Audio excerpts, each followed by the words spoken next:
Estimular os sentidos da audição e da visão de forma simultânea. A magia do audiovisual encanta o público desde os primórdios do cinema, no final do século XIX, e logo se tornou um negócio lucrativo. No século seguinte, o mercado audiovisual se consolidou, incluindo TV, vídeo, games e internet. Hoje, o setor movimenta anualmente mais de R$ 1 trilhão no mundo e bilhões de reais no Brasil.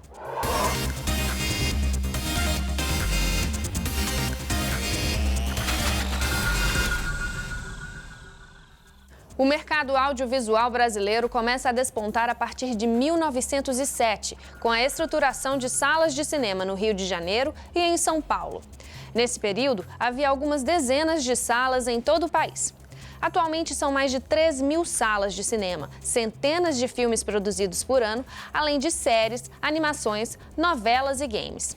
O setor audiovisual no país vive um bom momento, mas nem sempre foi assim. A gente tem a memória curta. Mas vamos dizer assim que para efeitos de avaliação da atual política pública, nós precisaríamos começar a falar de audiovisual no momento do governo Collor, né? Fim da Embrafilme, uma crise fiscal imensa do Estado, portanto, o fim do investimento público em cultura de modo geral e, portanto, no audiovisual. Com o fim da Embrafilme, nós tivemos também o final, né, a extinção do Ministério da Cultura. Então foi um período bastante dramático. Teve um ano ali que somente um filme foi lançado no mercado. O Festival de Gramado, por exemplo, teve que abrir a sua programação para a América Latina porque não tinha o que ser exibido.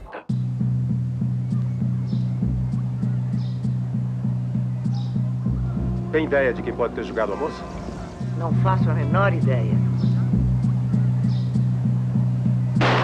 E aí, no período Collor, simplesmente com a extinção do MINC, né, o Ministério da Cultura acabou, vamos matar o cinema, obrigada Collor, nosso cinema morreu por um tempo e, graças a Deus, ele se reergueu ali das cinzas, principalmente com as leis de incentivo todas e tudo mais. A Lei Rouanet em 91, uma lei chamada Lei do Audiovisual em 1993, né?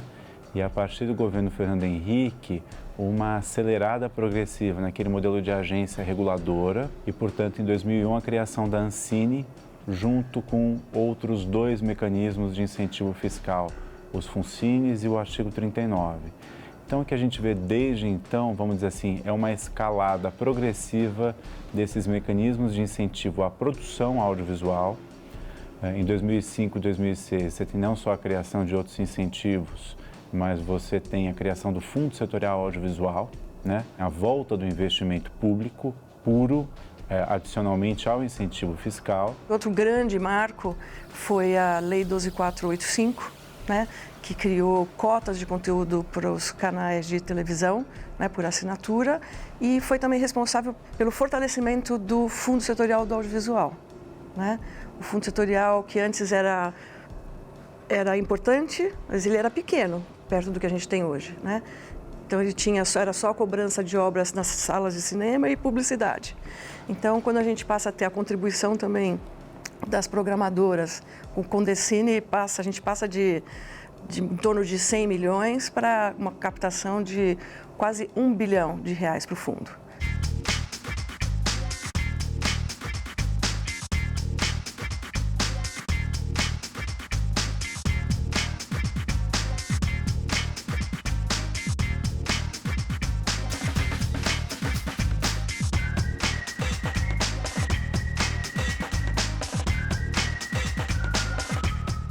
Audiovisual, quanto mais você faz, é igual esporte, melhor você fica naquilo.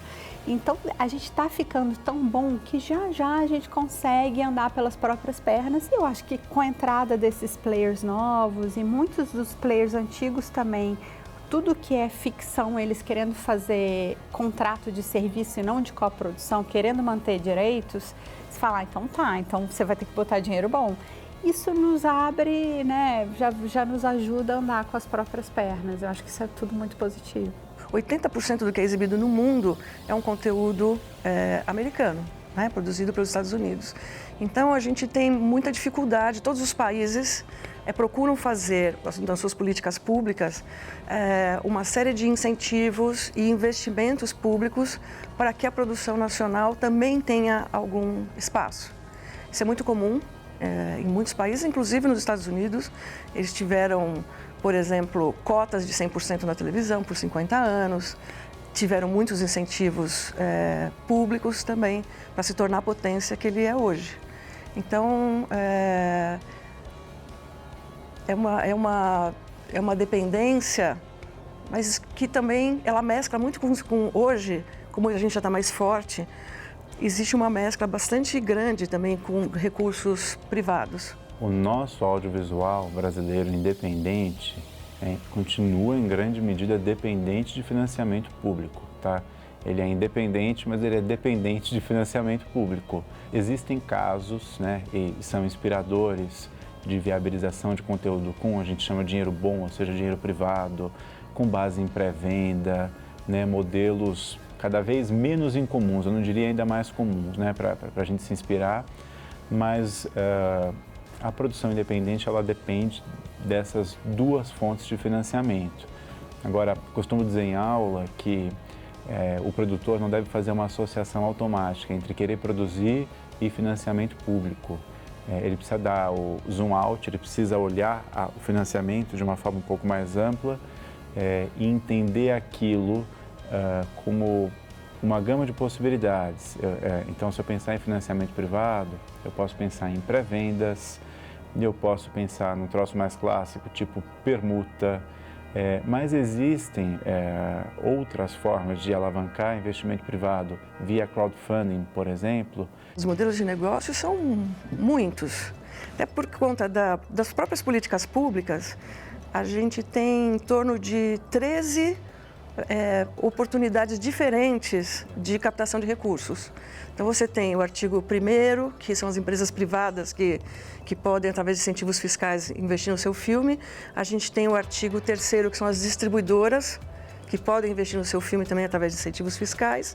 Aí você tem artigo 39 e artigo 3º-A, que é para as televisões fechadas e abertas investirem. Você tem FUNCINES, não é?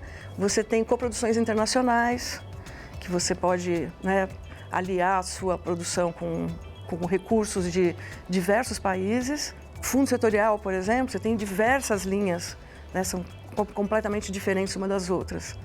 Aí você tem também aportes diretos dos canais de televisão, que tem investido bastante também.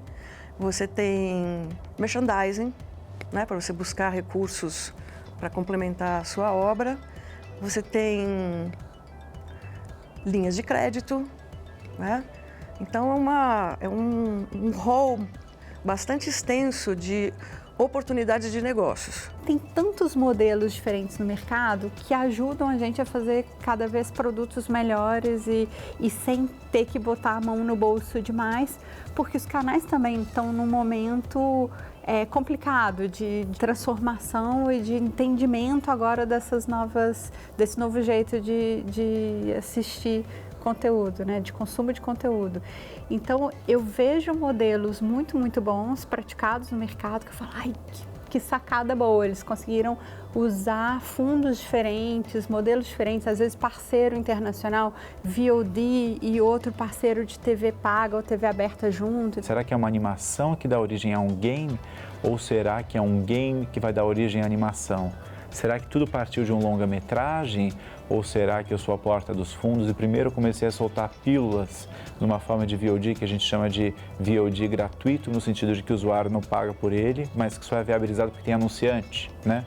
E para depois passar para a TV paga, para depois fazer um longa-metragem, isso demanda planejamento, não é chute. Existem especialistas de diversas áreas que podem ajudar quem quer fazer isso. Eu estava na Gulani. Eu tive um dos filmes que nós produzimos, que foi Uma História de Amor e Fúria, aquela animação que ganhou a Nessi, né? Nós tivemos 13 fontes completamente diferentes e 17 investidores completamente diferentes. Então, assim, é um quebra-cabeças. Por um sorriso dela, sou capaz de enfrentar um exército inteiro. Onde ele for, mesmo daqui a 1000 luas, Janaina vai estar sempre com ele. A barreira da língua é complicadíssima, então a gente não tem os mesmos hábitos, nem de consumo de música, nem de dramaturgia, nem os mesmos as nossas estrelas não são as mesmas dos nossos vizinhos. Se a gente falasse espanhol, estava muito mais fácil de exportar nosso conteúdo. Então, a língua é uma mega barreira, mas como a gente foi treinado assistindo a melhor dramaturgia que a gente cresceu, todo mundo que está fazendo audiovisual hoje cresceu assistindo o Globo. Então, que legal que a gente consegue fazer uma dramaturgia agora tão bom, nível tão bom, que a gente conseguiu ter, por exemplo, 3%, uma série, né, a primeira série brasileira de ficção da Netflix, bombando fora do Brasil, porque a trama era legal, porque o tipo de conteúdo era um conteúdo que ia funcionar para fora. A gente está no mercado em que a gente fala português, então existem outros mercados que não o Brasil? Existem, mas são mercados, se você pensar em número de população de outros países que falam português, né, e de tamanho da economia, menores. Então, você pode fazer um licenciamento para a África? Você pode, mas são valores menores. Portugal é um país com uma população reduzida.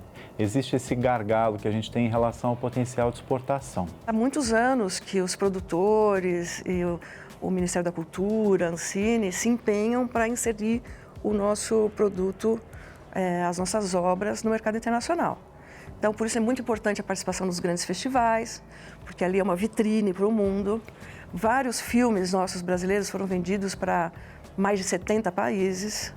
Então, a gente tem conseguido essa circulação. E na televisão também, especialmente animação. A animação, com conteúdo infantil, ele circula muito e é fácil por conta da dublagem, né? Você pode dublar em qualquer língua, né? Em japonês, em alemão. Então, essas são as obras que mais circulam. E tem um motivo para isso, porque aquele consumo, a criança assiste zilhões de vezes o mesmo episódio e a próxima criança daquela mesma idade também vai consumir aquele conteúdo.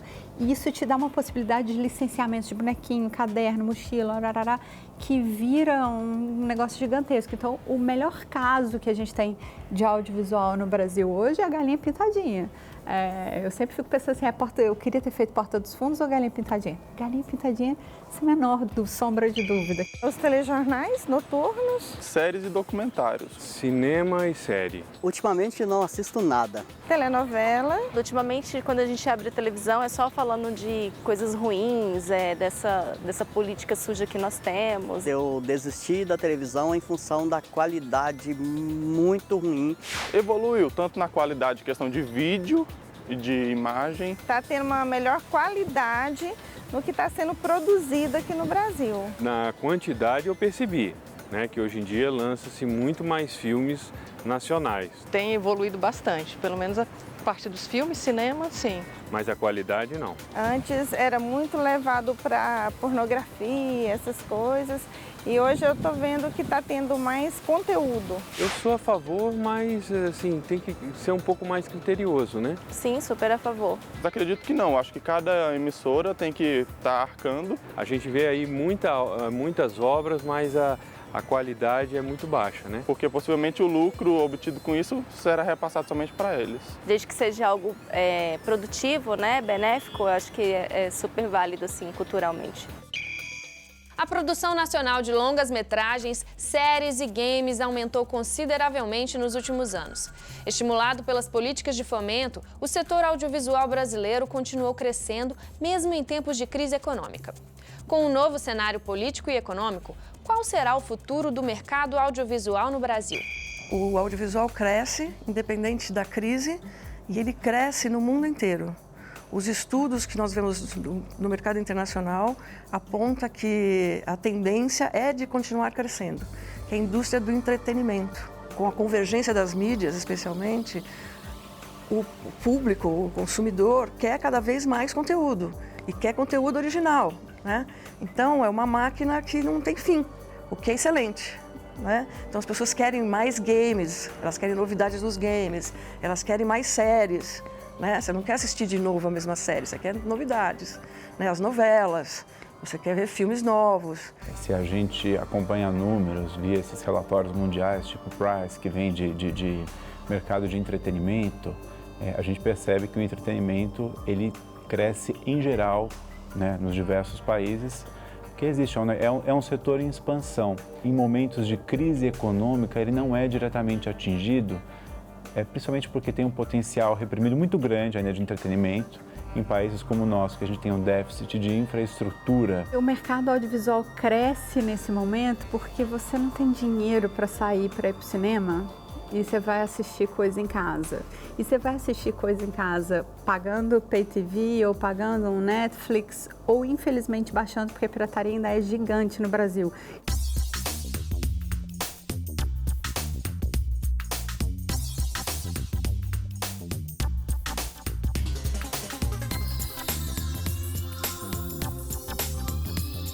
Se a gente tem cada vez mais filmes produzidos, por que é que numa grande cadeia de cinema, por exemplo, as pessoas não têm um interesse proporcionalmente maior? Será um gargalo da distribuição? Será que com, vamos dizer assim, inversão de dinheiro público para priorizar ou para incentivar a distribuição de filmes nacionais, divulgação, lançamento, as pessoas vão se interessar mais por eles? Nós identificamos que somente 4% dos recursos do Fundo Setorial foram destinados até hoje para a distribuição das obras. A gente falou, bom, então a gente está produzindo mais, investindo muito na produção, mas pouco na distribuição. Então acho que essa é uma forma que nós temos de contribuir para aquecer o mercado, ajudar os distribuidores a alavancar essas obras. Para o volume de filmes que a gente produz, a gente ainda tem uma distribuição pequena, tem pensado ainda pouco na cauda longa, tem gente já fazendo esse dever de casa e conseguindo garantir uma janela além do cinema, Pay TV, TV aberta, VOD e tudo mais. Mas isso é uma questão a ser olhada sim, que as nossas obras audiovisuais sejam vistas pelo maior número de pessoas, que é o que todo mundo quer. Tem exemplos de documentários que são muito rentáveis, que são muito bem-sucedidos, porque justamente eles fizeram essa equação entre a venda para muitos lugares, mas de um produto pequeno, e o valor do orçamento. Existe um documentário, por exemplo, sobre a Marina Abramovic, chamado Espaço Além, In Between. Ele é produzido pela Casa Redonda, é uma produtora super talentosa, focada em negócio, em cultura e tal. Isso é muito interessante, porque ele tem um orçamento que qualquer um pode acionar via sistema digital da Ancine, eu diria que de baixo para médio, e ele é um produto que interessa a muita gente, é um assunto de apelo universal. Então você vê como é sutil, não necessariamente foi a superprodução que eu fiz, que se tornou lucrativa, foi vista por 5 milhões de pessoas. Às vezes é o caso de você planejar a produção financeira e o orçamento do seu conteúdo, dar um passo para trás para atingir essa sutileza. I came to Brazil to look for places of power and for the people who have certain energy. Eu fico muito feliz em ver que nesse último vestibular, uma das carreiras muito procuradas depois de medicina foi o audiovisual. O que significa que nossos jovens despertaram para esse mercado, vem uma possibilidade de carreira nesse mercado, porque a gente tem muita oportunidade profissional, porque o mercado está aquecido, né? Com todos esses investimentos públicos, as políticas públicas e etc., é um bom campo de atuação. Eu fico muito feliz. Agora, vejo que também a grade curricular das universidades é muito voltada para a linguagem, né? Para a crítica, e pouco voltada para a produção executiva, a área de negócios, gestão de direitos, financiamento das obras.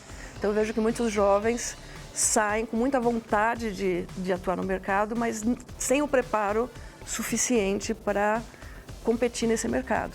Antigamente a gente saía de uma faculdade de cinema sendo roteirista e produtor, né?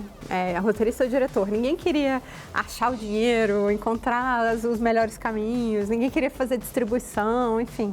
Eu acho que agora as faculdades estão olhando para o mercado de uma outra forma. Eu acho que a gente está deixando de pensar só no autoral para olhar como negócio, porque a gente é um negócio.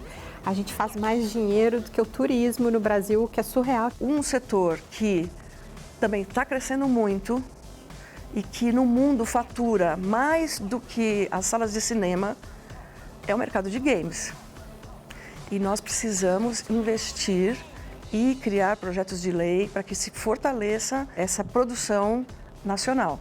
Então, a gente já tem produções conquistando mercado, mas ainda falta muito investimento. A gente vê aqui pelo festival que eles realizam, o Big, é um sucesso. Você tem um público consumidor voraz. Então, é um mercado que a gente precisa entender, sim, como audiovisual, né? A diferença é que ele é interativo, né? Ele pode ser uma ficção, uma animação, só que ele é interativo. Então, fortalecer a formação de jovens para entrar nesse mercado, fortalecer em termos de investimento e fortalecer em ações também para a exportação. Sem dúvida que a indústria de games, né, e a indústria de vídeo por demanda, eu estou falando de um conteúdo tradicional em uma janela nova, se é que a gente pode dizer nova, são novas fronteiras que podem contribuir muito com o crescimento do nosso mercado e a consolidação de uma indústria, e falar de exportação mesmo, de ser um produto brasileiro que viaja o mundo.